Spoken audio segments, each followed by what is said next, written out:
அமைதி அருளும் இறைவா, உம்மை போற்றுகின்றோம். நெஞ்சில் சுமக்கும் இறைவா, நீதியில் நிறைவே இறைவா, சுமை தாங்கியே இறைவா, புகழ்ந்து போற்றி ஆராதிக்கின்றோம்.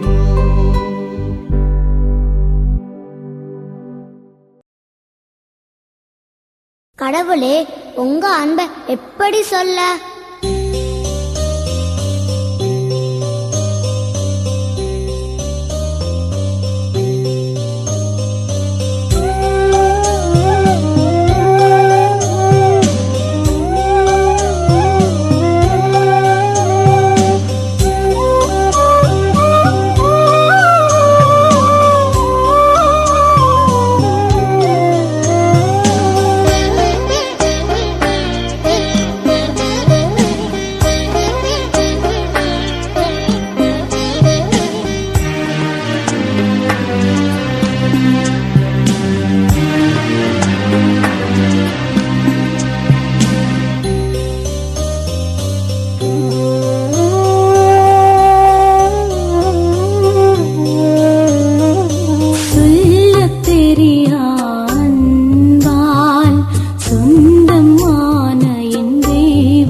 அன்பால் சொந்தமான என் தெய்வமே, உந்தன் உறவு எனக்கு வாழ்வின் உறுதி, உயிரின் பயணம் அதனில் தொடரும், உயிரை இயக்கிடவா, உன் உறவை வளர்த்திடவா,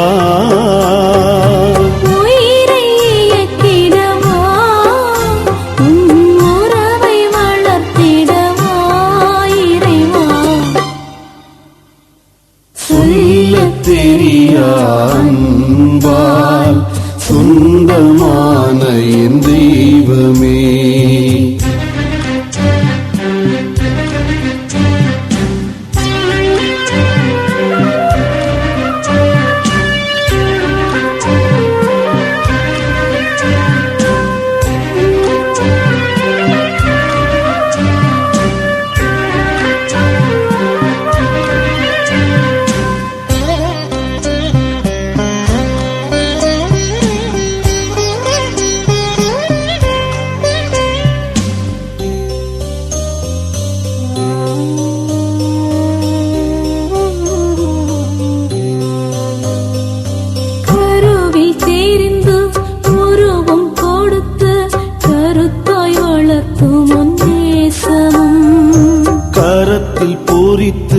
நினைவில் நிறுத்தி கடமை உணர்த்தும் நேயமும், கண்ணின் மணியாய் உன்னுள் வைத்து கனிவாய் காக்கும் உன் கருணையும், கண்ணின் மணியாய் உன்னுள் வைத்து கனிவாய் காக்கும் உன் கருணையும்,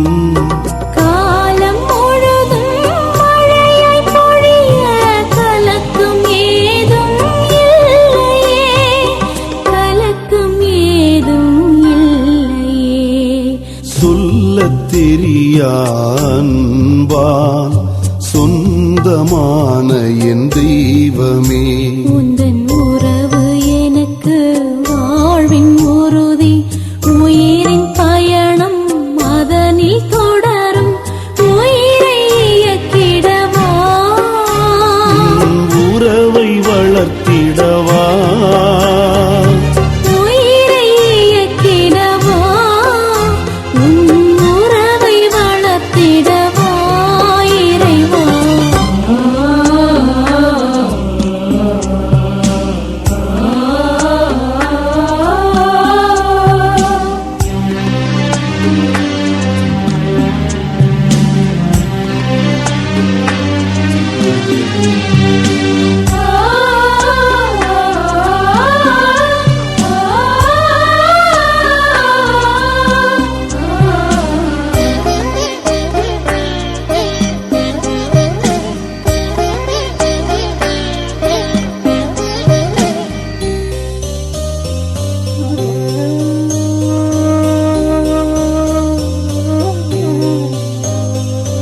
எந்தன் சிந்தையை உந்தன் நோக்கில் என்றும் இயக்கும் உன் உடன் துணை.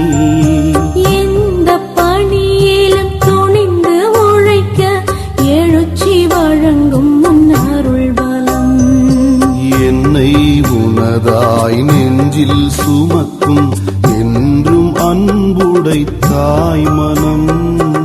என்னை உனதாய் நெஞ்சில் சுமக்கும் என்றும் அன்புடை தாய் மனம். எல்லோர் வாழ்விலும் எல்லாமாகிய எளியன் பவுல் போல் வாழ்ந்திட, எளியன் பவுல் போல் வாழ்ந்திட. சொல்லத் தெரிய அன்பால் சொந்தமான என் தெய்வமே. சொல்லத் தெரிய அன்பால் சொந்தமான என் தெய்வமே. உந்தன் உறவு எனக்கு வாழ்வின் உறுதி. உயிரின் பயணம் அதனில் தொடரும். உயிரை இயக்கிடவா, உறவை வளர்த்திடவா, உயிரை இயக்கிடவா, உன் உறவை வளர்த்திடவா இறைவா. சொல்லத் தெரிய அன்பால் சொந்தமான என் தெய்வமே. மத்தேயு நற்செய்தி அலகு 21 இறை சொற்றொடர்கள் 28 முதல் 32 வரை. அக்காலத்தில் இயேசு தலைமை குருக்களையும் மக்களின் மூப்பர்களையும் நோக்கி கூறியது, இந்த நிகழ்ச்சியை பற்றி நீங்கள் என்ன நினைக்கிறீர்கள்? ஒரு மனிதருக்கு 2 புதல்வர்கள் இருந்தார்கள். அவர்கள் மூத்தவரிடம் போய், மகனே, நீ இன்று திராட்சை தோட்டத்திற்கு சென்று வேலை செய் என்றார். அவர் மறுமொழியாக, நான் போக விரும்பவில்லை என்றார். ஆனால் பிறகு தம் எண்ணத்தை மாற்றிக்கொண்டு போய் வேலை செய்தார். அவர் அடுத்த மகனிடமும் போய் அப்படியே சொன்னார். அவர் மறுமொழியாக, நான் போகிறேன் ஐயா என்றார். ஆனால் போகவில்லை. இவ்விருவருள் எவர் தந்தையின் விருப்பப்படி செயல்பட்டவர் என்று கேட்டார். அவர்கள் மூத்தவரே என்று விடையளித்தனர். இயேசு அவர்களிடம், வரி தண்டுவோரும் விலை மகளிரும் உங்களுக்கு முன்பாகவே இறையாட்சிக்குட்படுவர் என உறுதியாக உங்களுக்கு சொல்கிறேன். ஏனெனில் யோவான் நீதி நெறியை காட்ட உங்களிடம் வந்தார், நீங்களோ அவரை நம்பவில்லை. மாறாக வரி தண்டுவோரும் விலை மகளிரும் அவரை நம்பினர். அவர்களை பார்த்த பின்பும் நீங்கள் உங்கள் எண்ணத்தை மாற்றிக்கொள்ளவும் இல்லை, அவரை நம்பவும் இல்லை என்றார். ஆண்டவரின் அருள்வாக்கு. இறைவா, உமக்கு நன்றி. கிறிஸ்து இயேசுவிலே பிரியமுள்ள சகோதரிகளே, சகோதரர்களே, இயேசுவின் படைப்பாற்றலில் வெளியான அற்புதமான இன்னொரு ஓமையை நாம் வாசிக்க கேட்டோம். Very simple to understand. மூத்த மகன் போக விரும்பவில்லை என்று சொன்னார். பின்னர் மனம் திரும்பி வேலைக்கு சென்றார். இளையவனோ போகிறேன் என்று சொன்னான், ஆனால் போகவில்லை. எவ்வளவு அற்புதமான வரிகளை! சமுதாயத்தில் அப்படியே நடக்கக்கூடிய காரியம் இது. எவ்வளவு வாக்குறுதிகளை நாம் கொடுத்து விட்டு, ஆம் என்று சொல்லிவிட்டு கடைசி இல்லை என்று ஆக்கி விடுகிறோமே, அல்லது இல்லை என்று சொல்லிவிட்டு மறைமுகமாக ஆம் என்று ஆக்கி கொடுக்கிறோமே. ஒன்றை சொல்லுகிறோம், ஒன்றை செய்கிறோம், ஒன்றை செய்கிறோம், இன்னொன்றை சொல்லுகிறோம். முரண்பாடான ஒரு வாழ்க்கை முறையில் இந்த சமூகம், சமயம் சென்று கொண்டே இருக்கிறது. கேட்போரின் வாயிலிருந்தே மூத்த மகனே தந்தையின் விருப்பப்படி செயல்பட்டவர் என்னும் பதிலை இயேசு வரவழைத்தார். கடவுளுக்கு என்ன பிடிக்குமோ, கடவுளுக்கு எது திருவுளமோ, அதை தெரிஞ்சு புரிஞ்சு செயல்படுகின்றவர்கள் நிச்சயமாக நல்லவர்களாகத்தான் இருக்க முடியும். நம்மளே கொஞ்சம் பேர் நினைச்சிட்டு இருப்போம், இப்ப நான் டெய்லி பூசைக்கு போறோம், டெய்லி நன்மை வாங்குறேன், குடிசடியும் போறேன், ஜெபமாலை செய்யறேன், நவநாள் பண்றேன், சிலுவப்பாதையும் செய்யறேன், சுத்தி வாரேன், கோயிலை சுத்தி வாரேன், வழிபாட்டு குழுவுக்கு போறேன், மறை கேள்விக்கு போறேன், பக்த சபைகளுக்கு போறேன், அன்பியத்துக்கு போறேன். இப்படி போனோன்னு நம்ம என்ன நினைக்கிறோம்? கடவுளுக்கு ரொம்ப நெருக்கமானவங்க, கடவுளுக்கு நல்லா பிடிக்கும் அப்படின்னு நினைச்சுக்கிறோம். இப்படி போறவங்கள நிறைய பேர், பல பேர் என்ன செய்யறாங்கன்னா, நல்லவங்க இருக்காங்க, இல்லை நான் சொல்ல வரல, புரணி பேசுறது, கோல் மூட்டுறது, இதை விட அதிகமாக அதை செய்து கொண்டிருப்பார்கள். இப்போ இது கடவுளுக்கு பிடிக்குமா? இது பிடிக்காது. இப்போ இதெல்லாம் செய்துட்டு இப்படி இருந்தா எந்த கடவுளுக்கு பிடிக்கும்? இங்கதான் விஷயம் இருக்குது. அதனால வரி தண்டுகின்றவர்கள், விலை மகளிர், இவர்களெல்லாம் ஒதுக்கப்பட்டவர்கள். ஆனால் கடவுளை தெரிந்து நம்பி திருந்தி வந்தவங்க. எனவே அவர்கள் எண்ணத்தை மாற்றிக்கொண்டு கடவுளை தேடி வருகிறார்கள். அங்கதான் பியூட்டி ஆஃப் லைஃப். ஞானஸ்தானம் பெற்ற கிறிஸ்தவர்கள் அல்லாதவர்களும் உண்டு. ஞானஸ்தானம் பெறாத கிறிஸ்தவர்களும் இந்த உலகத்திலே இருக்கிறார்கள். இதை புரிந்து கொண்டால் நம்முடைய வாழ்க்கை கொஞ்சம் நலமாக இருக்கும்னு நினைக்கிறேன். திருப்பலியிலும் வழிபாடுகளிலும் இறைவார்த்தையிலும் ஆர்வம் கொண்ட அனைவருக்கும் விழிப்பூட்டும் ஒரு ஓமை இது. நம்மை போன்றவர்கள் அந்த மூத்த மகனை போல அல்ல, இளைய மகனை போலவே செயல்படுகிறோம். இறைவனின் திருவுளத்தை நிறைவேற்றுவோம் என்று வாயாலும் மனதாலும் உறுதி கொண்டு, ஆனால் சொன்னது போல செயல்படுவதில்லையே, முயற்சி எடுப்பதும் இல்லையே. மனித பலவீனத்தால், ஆர்வக்குறைவால் அல்லது சோதனைகளின் சோர்வால் தடம் புரண்டு விடுகிறோமே. எனவே ஆலயத்துக்கே வராதவர்கள், வழிபாடுகளில் ஆர்வம் காட்டாதவர்கள், இறை வார்த்தைக்கு அதிக முக்கியத்துவம் கொடுக்காதவர்கள், ஆனால் இறையாட்சியின் விளிமியங்களான நேர்மை, உண்மை, சமத்துவம், மகிழ்ச்சி, அன்பு, நம்பிக்கை போன்றவற்றை இயல்பாகவே கடைபிடிக்கிறவர்கள், இத்தகையோரை விட நாம் தந்தையின் விருப்பத்தை நிறைவேற்றுவதில் குறைந்தவர்களே என்பது புலப்படுகிறது. எனவே கொஞ்சம் விழிப்பாக இருக்க வேண்டும் என்று எதிர்பார்க்கிறோம். நமது செயல்கள், நமது எண்ணங்கள், சொற்களுக்கு இசைய அமையுமாறும் நாம் பார்த்து கொள்ள வேண்டி இருக்கிறது. அன்புக்குரியவர்களே, இன்றைக்கு வாக்குறுதி கலாச்சாரங்கள் மலிந்தும் நலிந்தும் விட்டன. ஏனென்றால் வாக்குறுதிகள் கவர்ச்சி பொருளாக மாறிவிட்டன. நீ 2 வீலர் கொடுத்தா நான் 4 வீலர் தருவேன், நீ செல்லு தந்தா நான் லேப்டாப் தருவேன். வேற ஒன்றும் சொல்ல வாய் வரல. அரசியல் தளத்தில் எவ்வளவு வாக்குறுதிகளை தரப்படுகிறது. பங்கு பெறவே எலெக்ஷன்லேயே வாக்குறுதி கொடுக்குறாப்பா. இப்போ எல்லாம் எவ்வளவு கேவலமாக போயிடுச்சு பாருங்க. என்ன தலைவராக எடுத்தா, என்ன செயலராக எடுத்தா, என்ன பொருளராக எடுத்தா நாங்கள் இதெல்லாம் செய்து தருவோம் என்று பங்கு பெறவே சாதாரண ஒரு அமைப்பு. வாக்குறுதிகள் நிச்சயமாக செயல்படுத்தப்பட மாட்டாது என்பது அனைவருக்கும் தெரிந்த ஒன்றாக இருந்தாலும் அதை பற்றி யாரும் கவலைப்படுவதும் கிடையாது. ஆனால் நமது பண்பாடு, பாரம்பரியம், கலாச்சாரம் இதுவல்ல. கொடுத்த வாக்குறுதியை காப்பாற்ற முடியாமல் நாணி கோணி மடிந்த வீர தலைமுறை நமது தலைமுறை. மீட்பின் வரலாற்றில் கடவுள் தான் கொடுத்த வாக்குறுதிகளுக்கு பிரமாணிக்கமாக இருப்பதை பார்க்கிறோம். அதே பண்பாடு நமக்கும் இருக்க வேண்டும் என்று எதிர்பார்க்கப்படுகிறது. கடவுள் முன்னிலையில் நாம் கொடுக்கிற வாக்குறுதிகளுக்காவது நாம் பிரமாணிக்கமாக இருக்கிறோமா? வாக்குறுதிகளை எப்படியாவது நிறைவேற்றிவிட வேண்டும் என்ற எண்ணம் நம்மிடையே இருக்கிறதா? வாக்குறுதிகளை காப்பாற்றுவதிலே கண்ணும் கருத்துமா இருக்கிறோமா? சிந்திப்போம், செயல்படுவோம். ஆமென். மன்றாடுவோமாக. உண்மை நாயகனே இறைவா, உம்மை போற்றுகிறோம். எங்களது சொல்லுக்கும் செயல்களுக்கும் முரண்பாடு இல்லாத வாழ்வை எங்களுக்கு தாரும். நாங்கள் எப்போதும் இறை தந்தைக்கு பிரியமானவர்களாக வாழுகிற அருளை தந்தருளும். ஆண்டவரே, ஆமென்.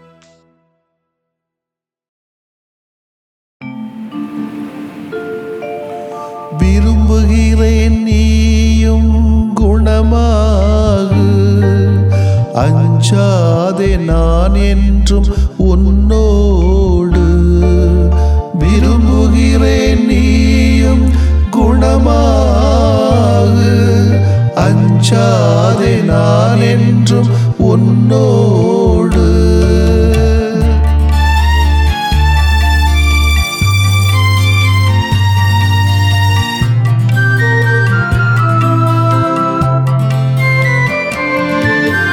அலையலையாய் துன்பம் வந்த போதிலும் அரவணைத்து காக்கும் எங்கள் அன்பு தெய்வமே. அலையலையாய் துன்பம் வந்த போதிலும் அரவணைத்து காக்கும் எங்கள் அன்பு தெய்வமே.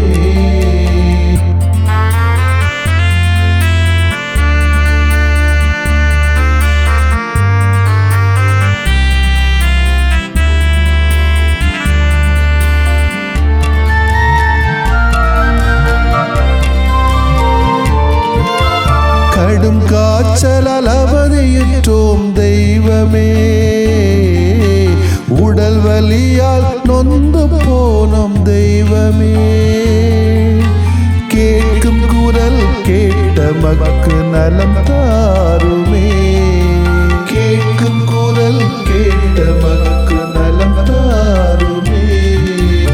அலை அலையாய் துன்பம் வந்த போதிலும் அரவணைத்து காக்கும் எங்கள் அன்பு தெய்வமே.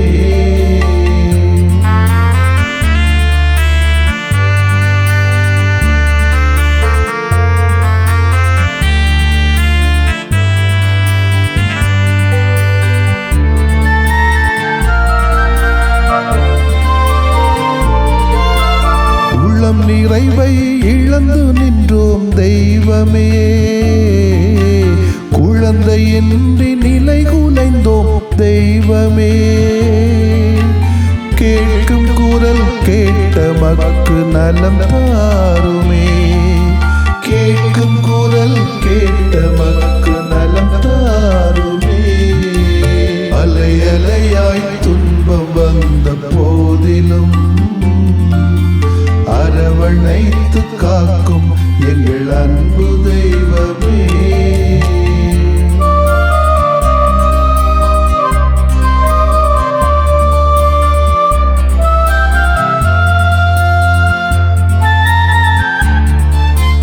குடிபோதையில் பேதையானும் தெய்வமே. குடும்ப மகிழ்வை குலைத்து விட்டோம் தெய்வமே. கேட்கும் குரல் கேட்ட மக்கு நலம் தாருமே. கேட்கும் குரல் கேட்ட மக்கு நலம் தாருமே. அலை அலையாய் துன்பம் வந்த போதிலும் அரவணைத்து காக்கும் எங்கள் அன்பு தெய்வமே.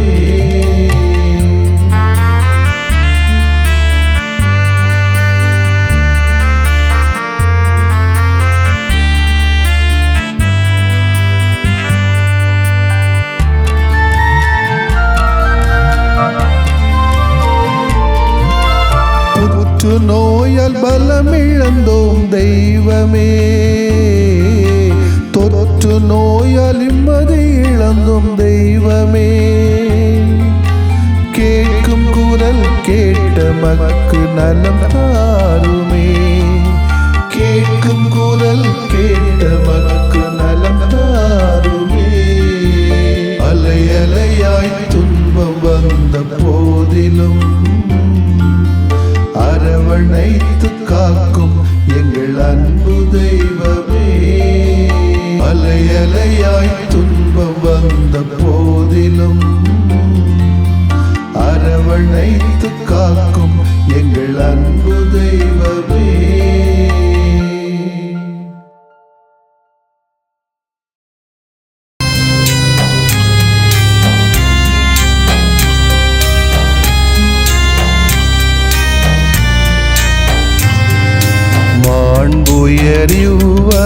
மாண்புயரிவருள்ளடையாளத்தை தாழ்ந்து பணிந்து ஆராதிப்போம். பழைய நியம முறைகள் அனைத்தும் இனி மறைந்து முடிவு பெறுக. புதிய நியம முறைகள் வருக. புலன்களாலே மனிதன் இதனை அறிய இயலா. குறைகள் நீக்க நம்பிக்கையின் உதவி பெறுக.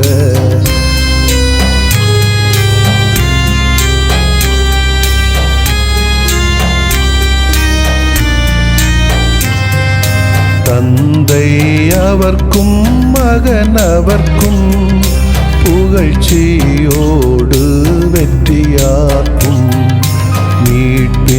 பெருமை மாட்சிமையோடு வலிமை வாழ்த்து யாவுமாக இருவரிடமாய் வருகின்றவராம் தூய ஆவியானவர்க்கும் அளவில்லாத சமப்புகழ்ச்சி என்றுமே உண்டாகுக. ஆமென்.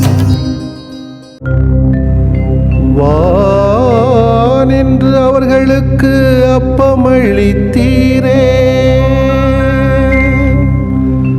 இனிமையெல்லாம் தன்னகத்தில் கொண்ட அப்பம் இதுவே. மன்றாடுவோமாக. இறைவா, இந்த வியப்புக்குரிய அல்வடையாளத்திலே உம்முடைய பாடுகளின் நினைவு எங்களுக்கு விட்டு சென்றீ. உம் திருவுடல் திருரத்தமாகியவற்றின் தூய மறைபொருளை வணங்கும் நாங்கள் உமது மீட்பின் பயனை இடைவிடாமல் துய்த்து உணர்ந்து மகிழ அருள்வீராக. தந்தையாகிய இறைவனோடும் தூய ஆவியாரின் ஒன்றிப்பில் இறைவனா என்றென்றும் வாழ்ந்து ஆட்சி செய்கின்ற உம்மை மன்றாடுகிறோம்.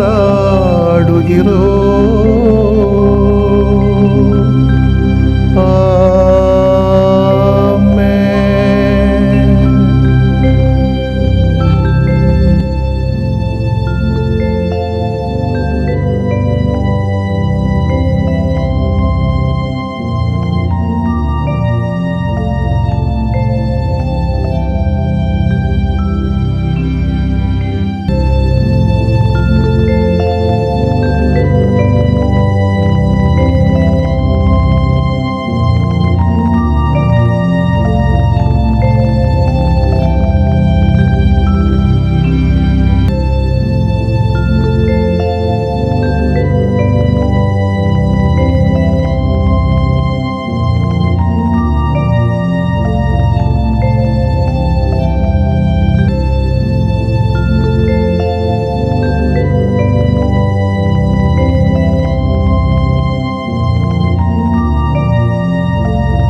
நிலையான புகழுக்குரிய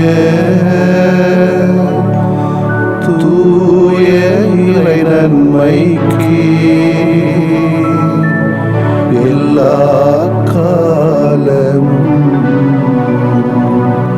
தொழுகையும் புகழும் போற்றியும் ஆட்சிமையும்